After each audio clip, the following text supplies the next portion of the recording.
ჩვენ ახლა გვინდა რომ დავამტკიცოთ შემდეგი ტოლობა. π კვადრატ მეექვსედი უდრის 1 გაყოფილი 1-ის კვადრატზე პლუს 1 გაყოფილი 2-ის კვადრატზე პლუს 1 გაყოფილი 3-ის კვადრატზე პლუს ასე შემდეგ პლუს 1 გაყოფილი n-ის კვადრატზე პლუს ასე შემდეგ. ეს ამოცანა ამოსახსნელად. ერთ-ერთმა უცნობმა გელი მათემატიკოსიც არ იყო. გაიგზავნა ეილერს და უთხრა რომ ეს ჯამი გამოთვალო. ასეთი ამოცანა. მისცა ეილერს და ეილერმა გამოთვალა ეს ჯამი და დაამტკიცა რომ იგი უდრის π კვადრატ მეექვსედს. ახლა მინდა ჩვენც ეს გავაკეთოთ. შევეცადოთ აი ამ ტოლობის დამტკიცებას, მაგრამ მანამდე მოვიგონოთ ჩვენ ალგებრიდან ერთი რამ, კერძოდ ასეთი რამე, რომ თუ ჩვენ გვაქვს პოლინომი, საზოგადოებრივ შეიძლება ავიღოთ ის სხვადასხვა კომპლექსური კოეფიციენტებიანი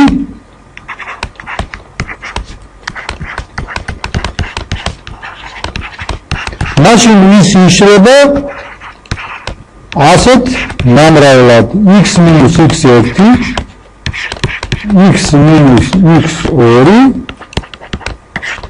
x2 x - xn სადაც x1 x2 xn ცხადი არის ფესვები არა, იმიტომ რომ თუ x უდრის x-ს მოიხდება არა და ამორი არის პირველი კოეფიციენტი.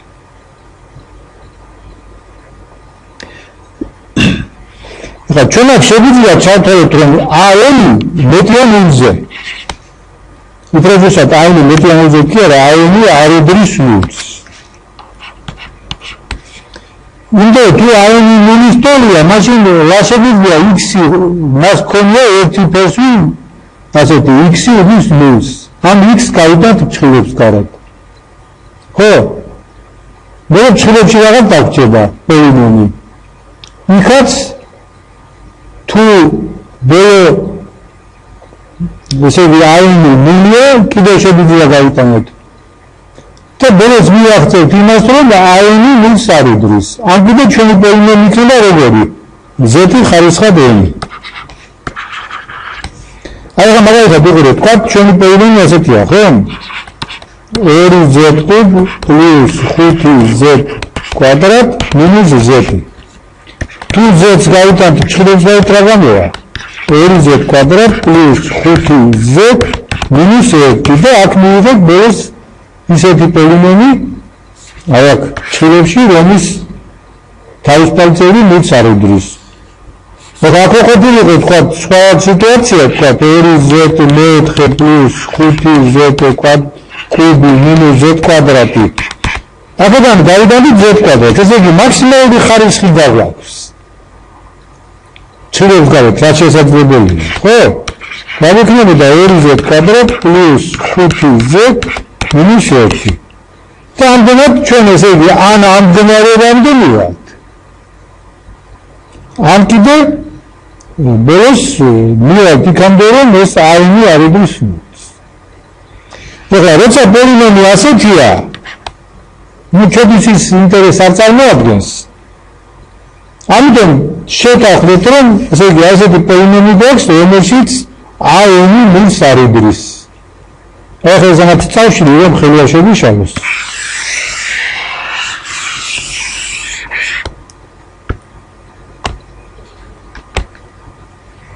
ესე იგი a-n ნულს არ უდრის. რახან a-n არ უდრის, ნუ უკვე ცხადია, რაბე არ გინდა, ხო? ნული იყოს. გინდა გავყოთ a-n-ზე. ორი მხარე გავყოთ a-n-ზე. ახლა ჩვენ კიდე ცოტა ვქნათ, შეგვიძლია რომ აი a0 ჩათვალოთ ერთის ტოლად. თუ a0 ერთს არ უდრის, ამერი ხო ცხადია, ამერი არ უნდა იყოს ნულისტები, არა? იმიტომ რომ ჩვენ თვლით რომ ეს არის ემირიდების პოლინომი და თუ ამერი ნულია რაღა ემირიდების პოლინომი. ამიტომ ამერზე შეიძლება გავყოთ. თუ ამერზე გავყოთ, ჯერ რა გამოიძე მოდი ამერზე გავყოთ. ექნება ასეთი რამე.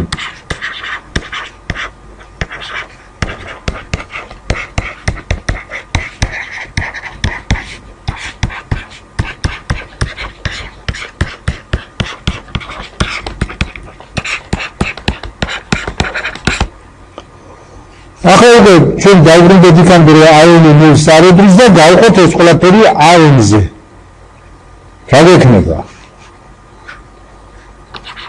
ერთი გაყოფილი აენი ზეთი ხარისხად n პლუს აერთი გაყოფილი აენზე ზეთი ხარისხად n მინუს 1. მე რა იყო აენის წინ იქნებოდა რა?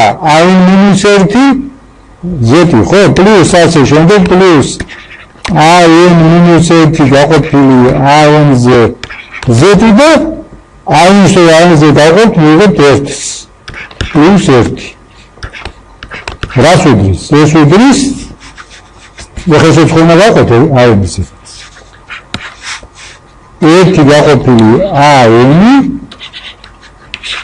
x მინუს x1 x მინუს x2 x მინუს x1.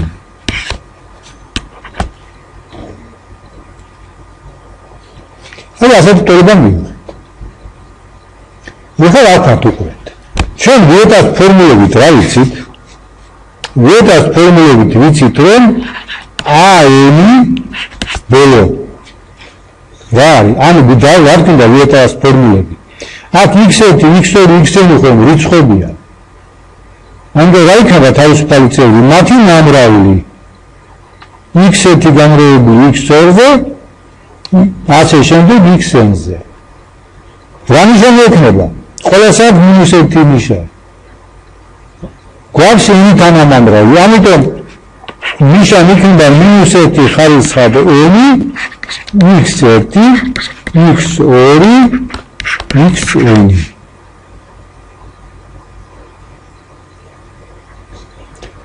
ეხლა დავუკვირდეთ რომ რახან აენი არ უდრის ნულს, ამიტომ არც ერთი x-ი არ არის ნულის ტოლი. იმიტომ რა რომელიმე ნული იყოს, აენი რა გამოიდება? ნული. ეხლა ასაკეთებთ უყურებთ. აი ამ ტოლებაში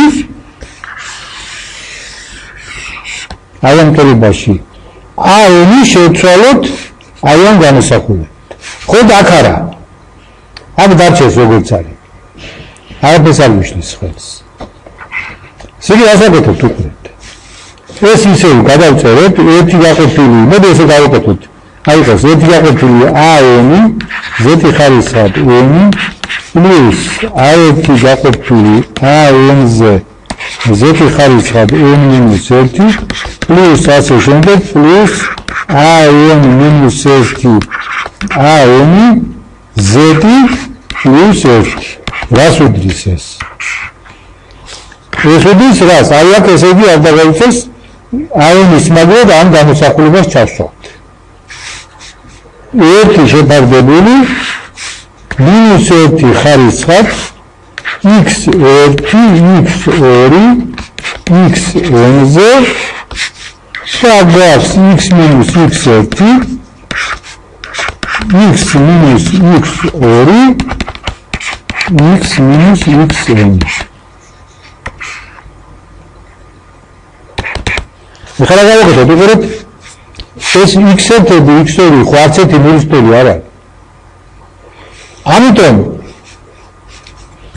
ეს ტოლობა შეგვიძლია ასე გადავწეროთ უყურეთ x მინუს x1 გაყოფილი მინუს x1-ზე. გამრავლებული x მინუս x2 გაყოფილი მინუს x2-ზე. გამრავლებული ასე შემდეგ x მინუს xn გაყოფილი მინუს xn-ზე. მართლაც ამათ რო გადავანღებოთ, რას მივიღებთ? x1 x2 xn და ნიშანი რა იქნება? -1 ხარისხადები. ეხლა გავაკეთოთ უყურეთ ვაი რა არის x minus x1 გაყოფილი minus x1. ეს არის 1 გამოკლებული x გაყოფილი x1. ხო? ზედ მინუსი მის შეატრიალებს ყველაფერს x1 გაყოფილი x1 არის 1 და გამოვა. ეხლა გამოვა? აგამო ასეთ რაღაცა. 1 გამოკლებული x გაყოფილი x2. და ასე შემდეგ 1 გამოკლებული x გაყოფილი x ვინზე. რა მივიღეთ ახლა ჩვენ ვუყურებთ? ახლა ეს კოეფიციენტები როგორია უკვე პრინციპში ეს კოეფიციენტები ნებისმიერია. ახლა დაუბრუნდით ცოტა ზევით წავიდეთ. როცა პირველი კოეფიციენტი 1-ს არიდრის, გვაქვს როგორი დაშლა? როცა პირველი კოეფიციენტი 1-ს უდრის, როგორი დაშლა გვაქვს? ასეთი. მაგრამ თუ 1-ს უდრის ბოლო კოეფიციენტი, მაშინ დაშლა არის სხვანაირი. რადგან არის დაშლა ესეთი? იმიტომ რომ აქ თავისუფალი წევრი რა იქნება 1 განმებული 1-ზე 1 ზუსტ. ანუ ჩვენ შეგვიძლია აი ეს ფორმულა უკვე სხვანაირი სახით გადავწეროთ. ხა ჩვენ პრინციპში ძალიან მარტივი რამები გავაკეთეთ. ანუ ასეთ რამე დავწეროთ უყურეთ. ან x ხარისხად n. არა, ესე არ უნდა. ერთმანეთთან დავიწყოთ. ერთ მიმატებული a1x შეხედეთ შეცვალე ინდექსები. აქ i-1 იყო, ახლა არჩი დავწეროთ. იმიტომ ბუნებრივია თუ 1-დან ვიწყოთ, რატო დავწეროთ აქ i-1 არა? პლუს a2x კვადრატი პლუს ასე შემდეგ პლუს a-n უდრის 1 გამოკლებული x გაყოფილი x1-ზე 1 გამოკლებული x გაყოფილი x2-ზე ასე შემდეგ 1 გამოკლებული x გაყოფილი x-ზე. აი ჩვენ შეიძლება ეს ფორმულა იმისათვის რომ შეიძლება რაღაცა არ გაგვიკვირდეს.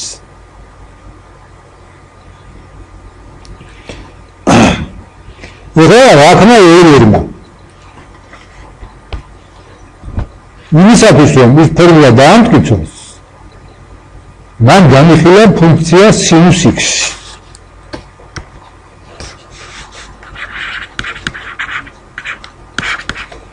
ეხლა მათანაზით თქვენ გაივლიდან და ჩვენ ვიცით რომ sinus x ნიშნება უსასრულო კრებად მწკრივად, რომელსაც აქვს შემდეგი სახე.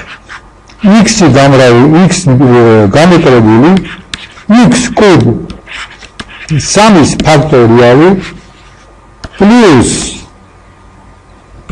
x მეხუთე 5-ის ფაქტორიალი მინუს x მეშვიდე 7-ის ფაქტორიალი პლუს ასე შემდეგ. ეხლა რა ხმაურობა? აქედან x გადის მცირებს გარეთ. ანუ ჩვენ შეგვიძლია ორი გამოსახულება გავყოთ x-ზე. რას მივიღებთ? მივიღებთ რომ sinus x გაყოფილი x-ზე უდრის 1 გამოკლებული x კვადრატი 3-ის ფაქტორიალი პლუს x მეოთხე 5-ის ფაქტორიალი მინუს x მეექვსე 7-ის ფაქტორიალი პლუს და ასე შემდეგ. და ახლა ერერმა ასეთ რამე გააკეთა. ჩვენ ხო ვიცით რომ თუ გვაქვს პოლინომი რომლის თავისუფალი წევრი არის 1, მაშინ ეს პოლინომი მისი ფესობის მიხედვით ასეთნაირად იშლება. ეხლა ერერმა ეს გადაიტანა მექანიკურად პირველად დამტკიცების გარეშე sinus x-ი გაყოფილი x ფუნქციაზე. რა გვაქვს შეხედეთ? ჩვენ გვაქვს პოლინომი, მხოლოდ ეს პოლინომი იყო როგორი სასრული, ეს როგორი პოლინომია? უსასრულო. აი რაც სასრულ პოლინომზე იყო ცნობილი, მან გადაიტანა მექანიკურად უსასრულოზე. და დაუშვა რომ თუ ჩვენ გვაქვს უსასრულო პოლინომი, რომლის პირველი კოეფიციენტი ეს არის 1, მაშინ ეს პოლინომი იშლება ასეთნაირადვე თავისი ფესვების მიხედვით ნამრავლად. ეხლა რა არის სინუს აი ამისი ფესვები რა არის სინუს x-ის? ანუ რა მიმახსნია სინუს x-ი გაყოფილი x-ი უდისმის განტოლებას. ცხადია მისი ფესვები იგივე არის სინუს x-ის ფესვები. რა ფესვებია სინუს x? სინუს x-ის პირველი ფესვი არის x უდის 0-ს. მაგრამ ეს ფესვი ჩვენ მოვიცილეთ თავიდან. იმიტომ რომ x-ი დაიტანეთ ცხრილთან. ხო? განჩენ რა ფესვებია სინუს x-ის? განჩენი სინუს x-ის ფესვები არის რა? x უდრის პლუს მინუს lp. სადაც ჩვენთან უკვე x აღარ უდრის. და ახლა რა ხნა ელემა უკვე რამხელა ის არის. აიგო ლამაზად და მოვებნილი რაღაცას აკეთებს. ესე იგი მან ჩათვალა რომ როგორც გითხარით ეს სინუს x გაყოფილი x არის რა უყურეთ ასეთ სახის. 1 მინუს n-ის 1 რა იქნება მაშინ? მე ვეცად 1 მინუს x გაყოფილი p-ზე გამრავლებული 1 პლუს x გაყოფილი p-ზე. ანუ ის შემთხვევა როცა n-ის 1-ს. ეხლა n-ის 2-ს 1 მინუს x გაყოფილი lp-ზე გამრავლებული 1 პლუს x გაყოფილი 2p-ზე. შემდეგ 1 მინუს x გაყოფილი 3p-ზე 1 პლუს x გაყოფილი 3p-ზე და ასე შემდეგ. ესე იგი პირველად ერევნა ეს დაწერა დაამტკიცა, მაგრამ აი ეს თვითონ ნამრავლის ისონ ეს ნამრავლი ის სინუს x გაყოფილი ეს არ დაამტკიცებია. და მე დამოასწორა ეს თავისი შეცდომა კი არა, ჩქარობდა. ხო? ეს დამოასწორა და იმ დონეზე რაც მაშინ მათემატიკაში შესაძლებელი იყო ეს დაამტკიცა.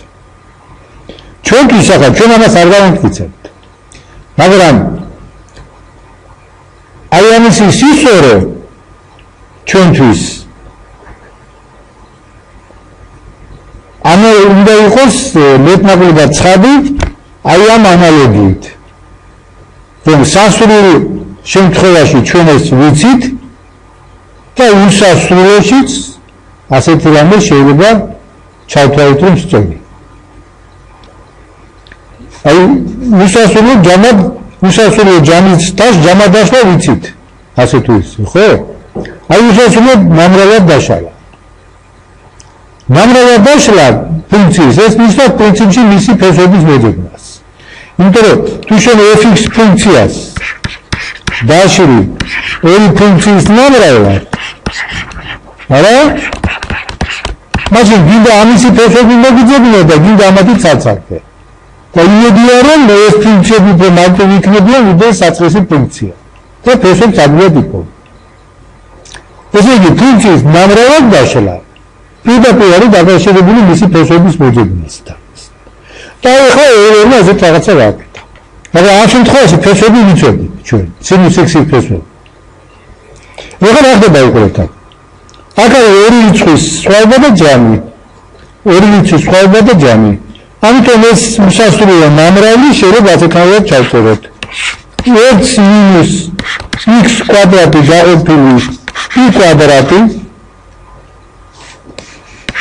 გამრავლებული x minus x კვადრატი გაყოფილი ორჯერული 4-ია, მაგრამ მე არ ავწერ 4-ს. 2 კვადრატში p კვადრატი გამრავლებული x minus x კვადრატი გაყოფილი 3-ზე გადავედი. 3-ზე 3 9 არ ავწერ. 9-ს 3 კვადრატში p კვადრატი. მოდი ბარემ მე-4-ს ჩავწეროთ, გვაქვს ადგილი. x minus x კვადრატი გაყოფილი 3 კვადრატი, არა, 3 აღარ არის.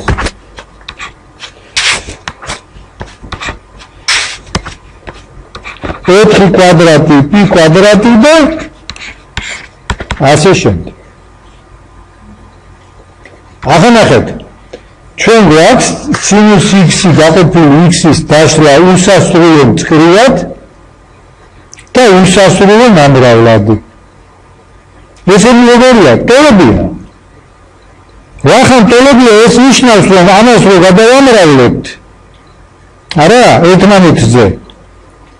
ხომ იღებ თავისუფალ წევს, რა იქნება თავისუფალ წევი? 1 იქნება. მე x კვადრატებს, ესე იგი მე რო გადავამრავლებთ, ხომ იღებ რაღაცას x კვადრატს. იმისი კოეფიციენტი რა უნდა იყოს?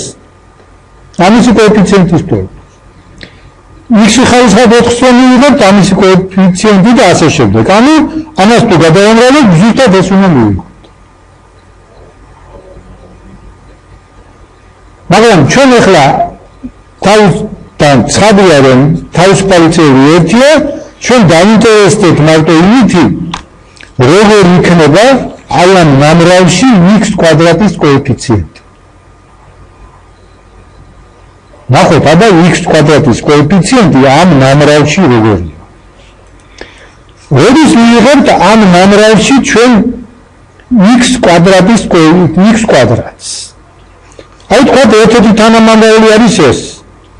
ეს რო გამრავლოთ რომელიმე x ხარისხის რამეა? გაიზრდება. ესე იგი, ამისი გამრავლება არც ერთი არ შეიძლება. ხა რა მოხდება ესე ვიყუროთ, რაზე უნდა გამრავლოთ x კვადრატი ერთიანებზე სულ. ანუ x კვადრატის პირველი კოეფიციენტი იქნება უბრალოდ პირველი წევრი, რომელიც x კვადრატს შეიცავს, იქნება minus x კვადრატი გაყოფილი p კვადრატს. მოგადებით ამაზე. ეს წევრი რომ დავამრავლოთ რომელიმე x კვადრატიანზე ხარისხი გაიზრდება. ამიტომ თუ ჩვენ გვინდა რომ მარტო ის წევრი ავიღოთ, მარტო გქონდეს კვადრატში გქონდეს x-ი, ეს უნდა დავამრავლოთ რაზე? ერთიანებზე. ესე იგი ის წევრი რომელიც შეიცავს ამას იქნება ასეთი x კვადრატი გაყოფილი 2 კვადრატი p კვადრატი. ასე აი ეს წევრი მონაწილეობს რომელიმე თანამამრავლში და კიდევ სხვა იქაც ხარისხი იზრდება. ამიტომ იძულებულები ვართ რომ ჩვენ მარტო ამით შემოვიფარგოთ ამისი ნამრავლით აი ამ ერთიანებზე. ანუ გვექნება x კვადრატი გაყოფილი 3 კვადრატი p კვადრატი. იგივეს ვიტყვით აი აქაც x კვადრატი გაყოფილი 4 კვადრატი p კვადრატი და საზოგადოებრივ როგორ ეს იქნება რა? minus x კვადრატი გაყოფილი n კვადრატი p კვადრატი უსასრულოდ. ეს რისი ტოლი უნდა იყოს? უნდა იყოს ტოლი ამ კოეფიციენტის. ან უნდა იყოს ტოლი x კვადრატი გაყოფილი 3-ის ფაქტორიალზე. ახლა აქედან x კვადრატი შევკვეცოთ. ხო? გავამრავლოთ p კვადრატზე და რა გამოვა? მოდი x კვადრატი შევკვეცოთ. რა იქნება? minus 1 გაყოფილი p კვადრატი. minus 1 გაყოფილი 2 კვადრატი p კვადრატი. minus 1 გაყოფილი 3 კვადრატი p კვადრატი. minus ამას აღარ ამოვწევ. ასე შემდეგ 1 გაყოფილი n კვადრატი p კვადრატი minus ასე შემდეგ უდრის, ბაქ ნიშანი შემიშალა. მინუსი უნდა დამიწერა x კვადრატ. უყურეთ აქ მინუსი აქვს ნიშანი, შეხედეთ. აი მინუს ნიშანი აქვს, ხო? აქ უნდა დამიწერა მინუსი, ამიტომ ახლა მას შევასწორებ.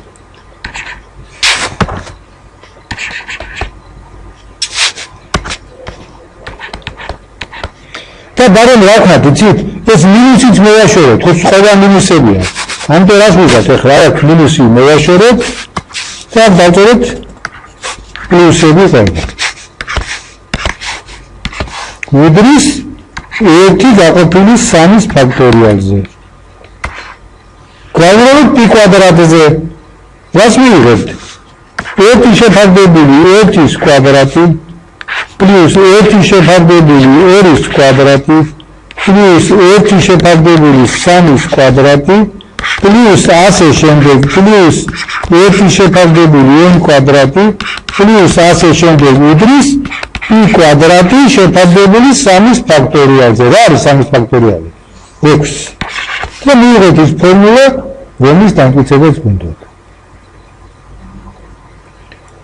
ახლა ეს ფორმულა ძალიან ღირსშესანიშნავი ფორმულა უნდა რომ იყოს.